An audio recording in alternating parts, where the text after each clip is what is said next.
Every Sonic game has a similar set of faults and highlights. Colors Ultimate is an excellent case study for this. While my preview impressions of this game were pretty glowing, do they hold up under further scrutiny? Does any Sonic game stay glittering after enough time in the spotlight? The short answer is, sort of. The more Sonic games I play, the more I come to understand that expecting certain things is futile. You're always too fast to properly control, you can always do better, and sometimes you actually want to improve. That last one makes the difference between a good Sonic game and a bad one, among other things. Sonic Colors Ultimate gets a lot of things right, it turns out. If you're not familiar with the story, it's a pretty simple one. Sonic and Tails are on an amusement park satellite built by Robotnik. It turns out that he built it for nefarious purposes, namely to harvest a whole species of aliens as a power source. Most of the usual supporting cast is absent this time around. Instead, we're treated to a tighter, lighter story focused on Sonic and his favorite nemesis. I didn't realize how cluttered the canon had gotten until Colors stripped them away. It's refreshing. Instead of cutting away to 5 different people every time something happens, there's room for jokes, character moments, and something resembling camera work. Although truthfully, even the story takes a backseat to the actual gameplay. Here we see the successful franchise formula in action. Take an established character with a familiar set of moves, add a single new mechanic, and voila! One of the good entries in the series is born. This time Sonic is, doing the same thing as Robotnik, but on a smaller scale.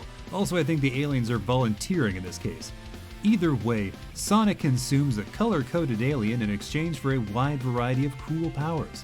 Things like drilling through the earth, zipping between crystals, and rocketing into the skies.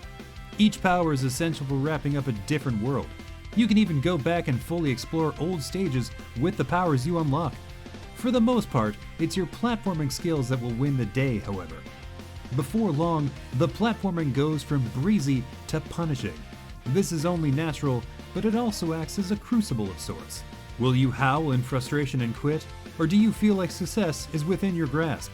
Whereas games like Sonic 06 and Sonic Heroes break you down, Sonic Colors Ultimate feels more hopeful. One more try and you'll have it, you say to yourself. This next run will be the one, you're sure of it. To me, this is one of the marks of a superior Sonic game. Tough, sure, but tough in a way that encourages you to keep trying. Thanks to the relatively tight controls, success and failure feel like they're in your hands. To be clear, the controls in a Sonic game never feel perfect. Something about the character demands that you're zipping, skidding, and tumbling everywhere you go. It wouldn't feel right otherwise. To a relative amateur, meaning myself, Sonic always feels like a wild animal you've briefly wrangled. He could rip free at any moment, blasting through the nearest wall and out of your life. But you get the sense, especially in the better Sonic games, that a deft hand could have him performing incredible feats. It's all a matter of practice and patience. Okay, but this is a remastered version of an older title, so what's been improved? What's different enough to justify revisiting a decade-old Wii game? The visuals have gotten a boost for starters. Everything looks 4K sharp, enough that I routinely forget this was a 2010 release. You can slightly customize Sonic's appearance, giving him different shoes, gloves, and dash effects. There's a rival rush mode to mess with, and a new alien, or Wisp, power-up to unlock. Said Wisp, the Jade Ghost, lets you clip through walls and explore new areas, though I hardly touched it in my own playthrough. There's also a Tails checkpoint feature that isn't terribly useful. You've got unlimited lives, which removes a bit of the urgency. Still, he pulls his weight once in a while, which is nice. Great Sonic games are a rare breed. At least, from a gameplay perspective, it's tough to nail that balance between blistering speed and precise controls.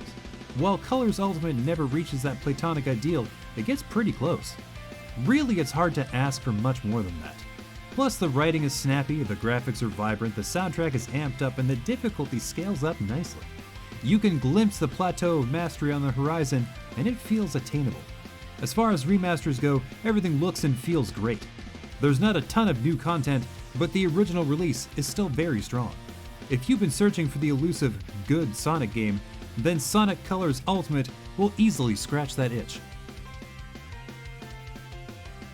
don't forget to like this video, subscribe to our channel, and hit that notification bell to make sure that top quality COGconnected content keeps on coming.